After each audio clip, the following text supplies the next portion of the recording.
Vous êtes là, devant ce présentoir de bijoux, et quelque chose d'étrange se produit. Vos yeux glissent sur les colliers, l'un après l'autre, et soudain, sans que vous compreniez vraiment pourquoi, votre main se tend vers un en particulier. Ce n'est pas le plus cher, ce n'est peut-être même pas le plus beau selon les critères conventionnels, mais c'est celui-là que vous voulez. Vous vous dites que c'est un coup de cœur, une préférence esthétique, un simple goût personnel. Mais Freud vous dirait quelque chose de complètement différent. Il vous dirait que ce choix, ce geste qui vous semble si anodin, si spontané, cache en réalité un secret que vous vous dissimulez à vous-même. Un secret enfoui dans les couches les plus profondes de votre inconscient, un message codé que votre psyché essaie désespérément de vous transmettre à travers ce simple acte de sélection. Parce que voyez-vous, rien dans le comportement humain n'est vraiment aléatoire. Rien n'est jamais complètement innocent. Chaque choix que vous faites, aussi trivial qu'il puisse paraître, est en réalité le résultat d'un conflit invisible entre vos désirs les plus profonds et les défenses que vous avez érigées pour ne pas les voir. Ce collier que vous choisissez, c'est bien plus qu'un bijou. C'est un symbole, un langage secret par lequel votre inconscient tente de se faire entendre.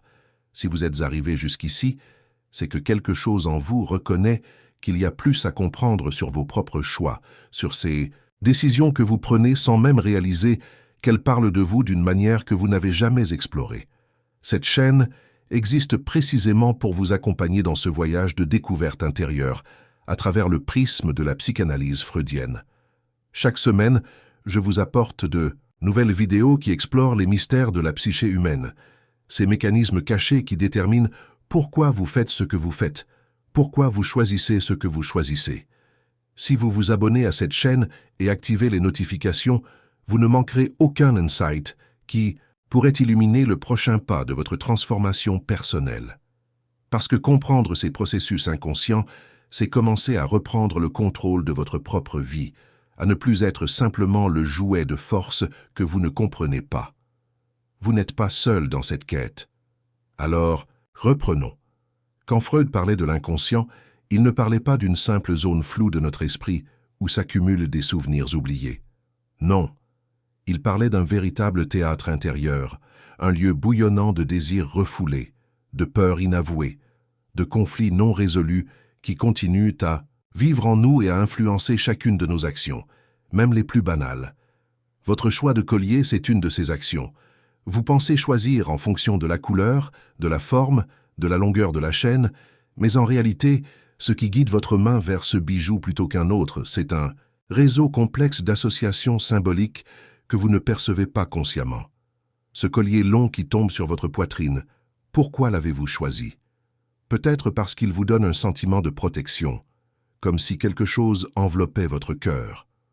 Ou ce collier court et serré qui enserre votre cou. Est-ce qu'il ne représente pas justement ce contrôle que vous exercez sur vous-même, cette manière dont vous vous retenez de respirer pleinement, de vivre pleinement? Et ce pendentif en forme de clé, qu'est-ce qu'il cherche à ouvrir? Quelle porte fermée de votre psyché attire-t-il? Votre attention sans que vous le sachiez. Freud a découvert que nos objets de désir ne sont jamais neutres. Ils sont chargés de significations qui remontent à nos premières expériences, à nos relations fondatrices, à ces moments où nous avons appris ce qu'était l'amour, l'attachement, la sécurité ou, au contraire, l'abandon et la peur. Un collier, dans son essence même, est un objet fascinant pour la psychanalyse. Il se porte autour du cou, cette zone du corps qui connecte la tête au cœur, la pensée à l'émotion, le rationnel à l'instinctif. C'est un ornement qui attire le regard vers cette zone, de vulnérabilité là où passe la voix, le souffle, la vie elle-même. Quand vous choisissez un collier, vous choisissez en réalité comment vous voulez présenter cette vulnérabilité au monde, comment vous voulez qu'elle soit perçue, ou peut-être comment vous voulez la cacher derrière l'éclat d'un bijou. Il y a quelque chose de profondément révélateur dans la manière dont nous ornons notre corps. Freud nous a montré que le corps n'est jamais simplement un corps biologique. C'est aussi un corps symbolique, un terrain sur lequel s'inscrivent nos conflits intérieurs. Chaque partie du corps a une signification psychique, et le cou, cette colonne délicate qui porte notre tête, qui abrite notre gorge, est un lieu de passage, une frontière entre ce qui se pense et ce qui se ressent. Mettre un collier, c'est marquer cette frontière. c'est dire quelque chose sur la relation que vous entretenez, entre votre intellect et vos émotions. Un collier discret et fin, presque invisible, ne dit-il pas quelque chose sur votre désir de passer inaperçu, de ne pas trop vous révéler? Tandis qu'un collier imposant, massif, brillant, ne crie-t-il pas au contraire un besoin d'être vu, reconnu, validé dans votre existence? Maintenant, je veux faire une pause ici et vous poser une question. Vous êtes-vous déjà demandé pourquoi certains bijoux vous attirent immédiatement, tandis que d'autres vous laissent complètement indifférents, même s'ils sont objectivement beaux? Avez-vous déjà ressenti cette étrange certitude presque viscérale que ce collier-là était fait pour vous, qu'il vous appartenait d'une certaine manière? Si vous ressentez un frisson en lisant ces mots, c'est que vous savez exactement de quoi je parle. Et je veux que vous sachiez quelque chose. Cette réaction n'est pas du hasard, c'est votre inconscient qui reconnaît un symbole important pour votre histoire personnelle. Descendez dans les commentaires maintenant et partagez avec moi. Vous pouvez simplement écrire « Ce collier me parle ». Seulement ces 4 mots suffisent. Parce que savez-vous ce qui se passe quand vous partagez cela? Une autre personne qui regarde cette vidéo, qui ressent exactement la même chose que vous, va lire votre commentaire et va réaliser qu'elle n'est pas seule dans cette expérience étrange de reconnaissance symbolique. Votre commentaire peut être la validation que quelqu'un attendait aujourd'hui. Alors allez-y, écrivez. Ce collier me parle. Ou racontez avec vos propres mots ce que vous ressentez quand vous choisissez un bijou. Cet espace est sûr, sans jugement. Revenons maintenant à cette idée fascinante du secret que vous vous cachez à vous-même. Freud a développé toute une théorie sur ce qu'il appelait la résistance et le refoulement. Le refoulement, c'est ce processus par lequel votre psyché prend certaines pensées, certains désirs, certaines vérités sur vous-même qui sont trop menaçantes, trop douloureuses ou trop inacceptables pour votre conscience et les pousse dans les profondeurs de l'inconscient. Mais ces contenus refoulés ne disparaissent pas. Ils continuent à exister et à exercer leur influence, mais de manière déguisée, symbolique, indirecte. C'est là que les objets de votre quotidien deviennent des messagers. Ce collier que vous choisissez porte peut-être en lui l'empreinte d'un désir refoulé, d'une part de vous-même que vous n'osez pas reconnaître ouvertement. Peut-être que vous choisissez toujours des colliers avec des pierres sombres, parce qu'au fond de vous, il y a une mélancolie que vous ne voulez pas voir, une tristesse que vous habillez, d'élégance pour ne pas avoir à la nommer. Ou peut-être que vous êtes attiré par les colliers dorés et lumineux, parce qu'inconsciemment, vous cherchez à compenser un sentiment d'insuffisance, comme si le brillant du bijou pouvait masquer le vide que vous ressentez à l'intérieur. Ce qui est extraordinaire dans la découverte freudienne, c'est qu'elle nous révèle que nous sommes constamment en train de nous parler à nous-mêmes à travers des symboles. Nos rêves le font, nos lapsus le font, nos choix esthétiques le font aussi. Quand vous vous tenez devant ce présentoir de colliers et que votre regard s'arrête sur un en particulier, ce n'est pas seulement vos yeux qui ont repéré une forme qui vous plaît, c'est votre inconscient qui a reconnu un symbole qui résonne avec votre histoire psychique. Peut-être que ce collier avec un pendentif en forme de cœur vous ramène sans que vous le sachiez à ce premier amour qui vous a marqué, à cette blessure affective que vous portez encore. Peut-être que ce collier avec plusieurs chaînes entrelacées symbolise la complexité de vos relations, la manière dont vous vous sentez tiré dans différentes directions par les attentes des autres. Chaque détail compte, chaque forme a un écho dans les profondeurs de votre psyché. Freud nous a aussi appris quelque chose de crucial sur les objets et notre rapport à eux, à travers ce qu'il appelait l'investissement libidinal. La libido, dans le vocabulaire freudien, ce n'est pas juste l'énergie sexuelle. Comme on le pense souvent de manière réductrice, c'est l'énergie vitale, l'énergie du désir au sens large, cette force qui nous pousse vers les objets du monde, vers les personnes, vers les expériences. Quand vous investissez un collier, quand vous le désirez, quand vous vous attachez à lui, vous déposez une partie de votre énergie psychique. Ce bijou devient alors un réceptacle, un contenant pour quelque chose qui vient de vous, une projection de votre monde intérieur. C'est pour cela que certains bijoux prennent une valeur sentimentale énorme, bien au-delà de leur valeur matérielle. Picoca deviennent des objets transitionnels, comme ces doudous de l'enfance dont parlait Winnicott, un autre psychanalyste qui a développé les idées de Freud. Ces objets nous aident à gérer l'absence, la séparation, l'angoisse.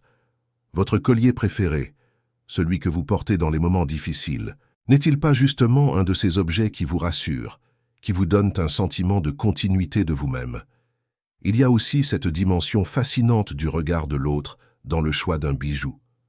Quand vous choisissez un collier, pour qui le choisissez-vous vraiment? Pour vous ou pour le regard que les autres poseront sur vous?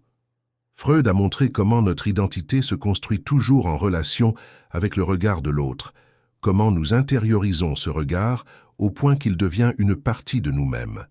C'est ce qu'il appelait le surmoi, cette instance psychique qui porte en elle les normes, les interdits, les idéaux que nous avons absorbés de nos parents, de notre culture, de notre société.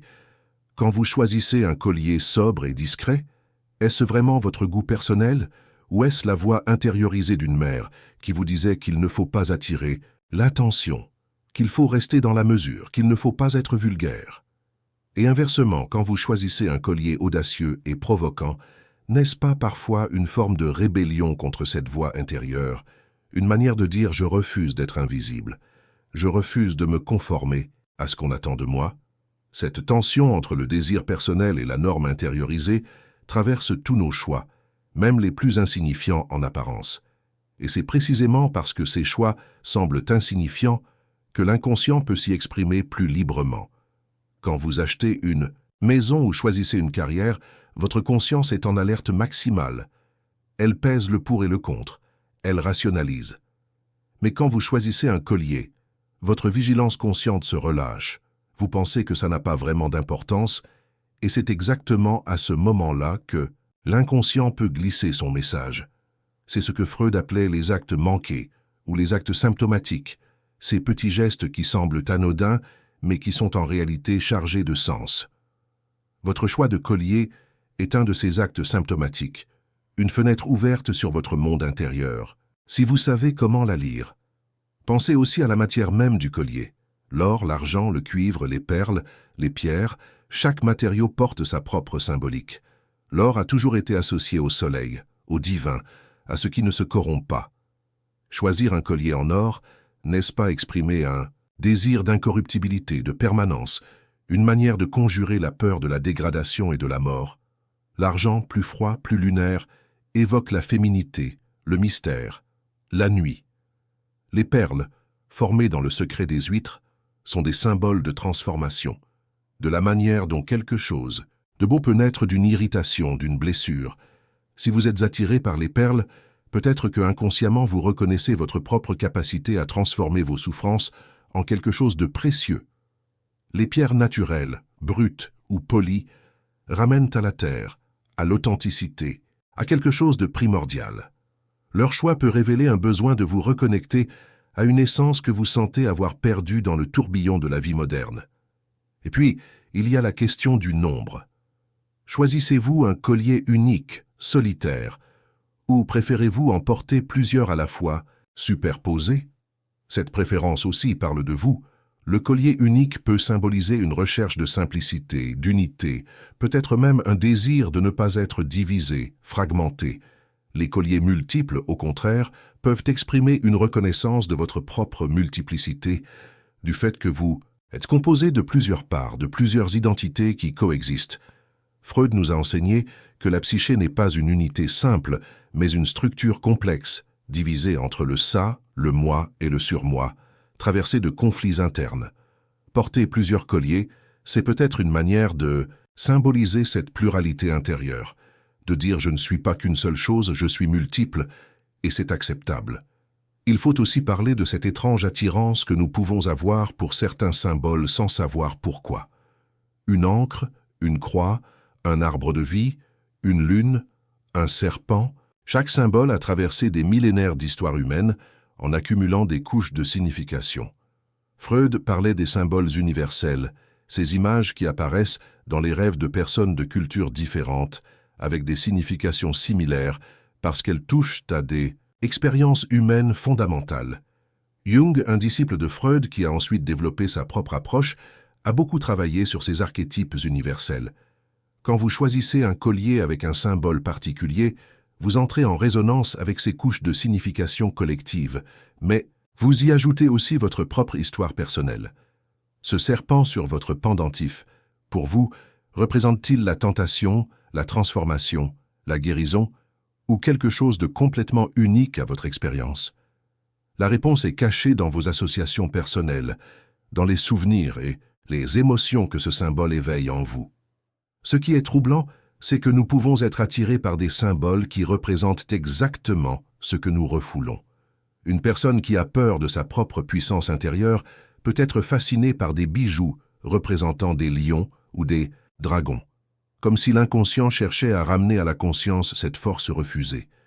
Quelqu'un qui a du mal avec la vulnérabilité peut être inexplicablement attiré par des symboles de cœur ou d'oiseaux délicats, parce que la partie refoulée de sa psyché réclame de l'attention, veut être reconnue. C'est ce que Freud appelait le retour du refoulé, cette manière dont les contenus psychiques que nous avons essayé d'enterrer trouvent toujours un chemin pour revenir à la surface, déguisés, travestis, mais présents.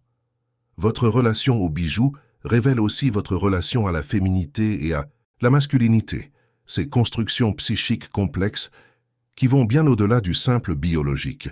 Freud a beaucoup écrit sur la bisexualité psychique, cette idée que chaque être humain porte en lui des éléments féminins et masculins, quelle que soit son identité de genre.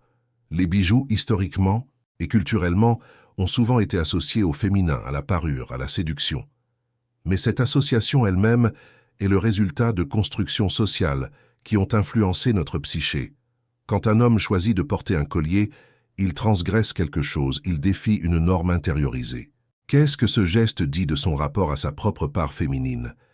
Est-ce une acceptation, une célébration, ou au contraire, une tentative de contrôle, de domestication de cette part par son intellectualisation? Et pour les femmes, le choix de porter ou non des bijoux peut aussi être chargé de significations complexes.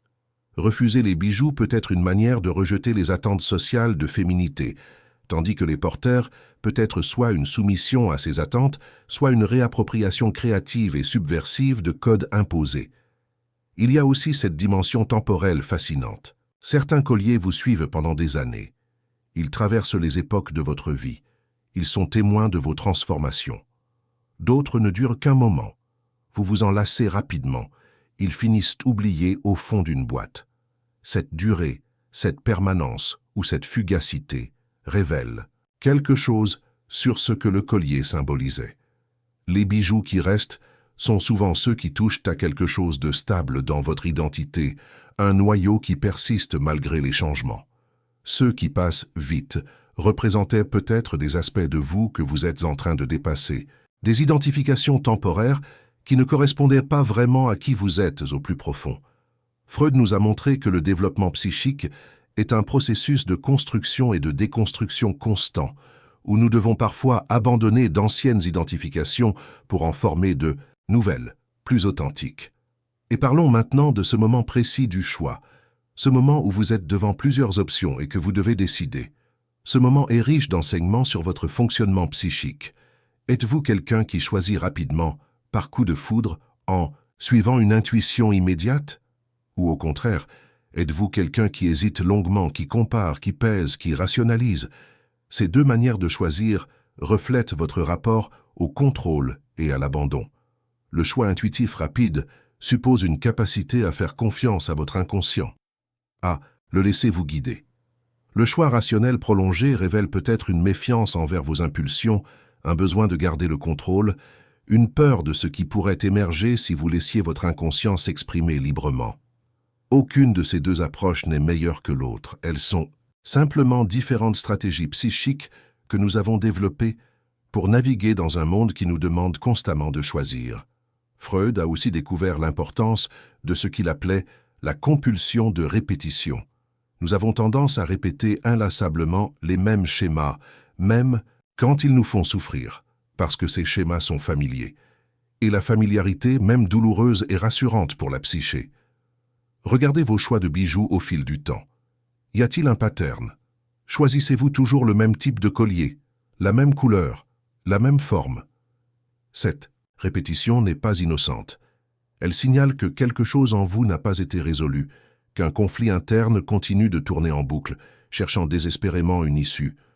Ou peut-être que vous êtes quelqu'un qui change radicalement de style de bijoux à chaque période de sa vie, ce qui peut indiquer soit une grande fluidité identitaire, soit au contraire une difficulté à vous ancrer dans une identité stable, une fuite en avant perpétuelle.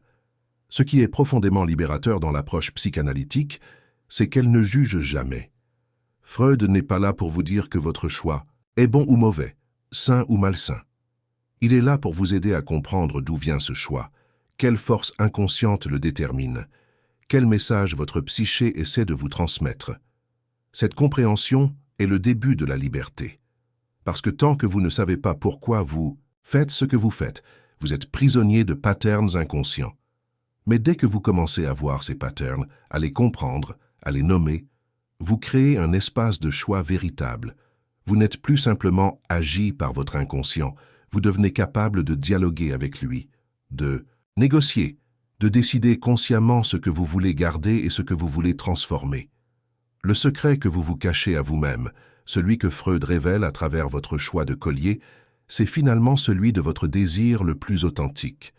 Qu'est-ce que vous désirez vraiment, au-delà des attentes sociales, au-delà des normes intériorisées, au-delà même de ce que vous croyez vouloir consciemment? Ce collier qui attire votre main sans que vous sachiez pourquoi est une clé, une porte entr'ouverte sur cette vérité cachée. Si vous avez le courage de suivre ce fil, de vous demander sincèrement pourquoi ce bijou et pas un autre, pourquoi cette forme, cette couleur, ce symbole, vous allez découvrir des choses sur vous-même qui vont vous surprendre, vous bouleverser peut-être, mais aussi vous libérer. Parce que se connaître vraiment, descendre dans les profondeurs de sa propre psyché, accepter de voir ce qui est là, même quand c'est inconfortable, c'est le seul chemin vers une existence authentique, vers une vie qui soit vraiment la vôtre, et non celle que d'autres ont programmée pour vous. La psychanalyse freudienne, au fond, est un acte de courage radical. C'est le courage de regarder en face ce que vous préféreriez ignorer, d'écouter ce que votre inconscient essaie de vous dire à travers 1000 petits signes dont le choix d'un collier n'est qu'un exemple parmi tant d'autres. Chaque jour, votre psyché vous parle à travers vos rêves, vos lapsus, vos préférences esthétiques, vos attirances inexplicables, vos répulsions soudaines. Tout cela forme un langage, le langage de l'inconscient, et apprendre à le déchiffrer, c'est comme recevoir une carte du territoire intérieur que vous habitez sans le connaître vraiment. Cette carte ne vous donnera toutes les réponses, car la psyché humaine est trop vaste, trop mystérieuse pour être complètement cartographiée. Mais elle vous donnera des repères, des points de reconnaissance, des moments où vous pourrez dire « Ah, c'est donc cela, c'est pour ça que je fais ça. » C'est ce que cela signifie. Et cette compréhension n'est pas juste intellectuelle, elle est transformatrice. Quand vous comprenez vraiment pourquoi vous choisissez ce que vous choisissez, quelque chose change en vous. La compulsion diminue, la répétition perd de sa force, l'espace de liberté s'élargit. Vous restez vous-même avec histoire, vos blessures, vos patterns, mais vous n'êtes plus leur prisonnier inconscient. Vous devenez l'observateur bienveillant de votre propre psyché, capable de reconnaître quand l'inconscient essaie de vous dire quelque chose, capable d'accueillir ce message avec curiosité plutôt qu'avec défense. Ce collier que vous aviez choisi sans savoir pourquoi, maintenant vous le regardez différemment. Vous voyez tout ce qu'il porte, toute l'histoire qu'il raconte, et cette vision elle-même est une forme de guérison, de réconciliation avec les parts de vous que vous aviez refoulées. Et dans cette réconciliation, vous découvrez une forme de paix, une complétude nouvelle, non pas parce que vous êtes devenu parfait, mais parce que vous êtes devenu entier, incluant même vos ombres, vos contradictions, vos mystères non résolus. C'est cela finalement, le cadeau de Freud, la révélation que le secret que vous vous cachiez n'était pas quelque chose d'effrayant à fuir, mais quelque chose de précieux à accueillir. Une part de vous qui attendait simplement d'être reconnue pour pouvoir enfin s'intégrer et vous permettre de devenir pleinement qui vous êtes.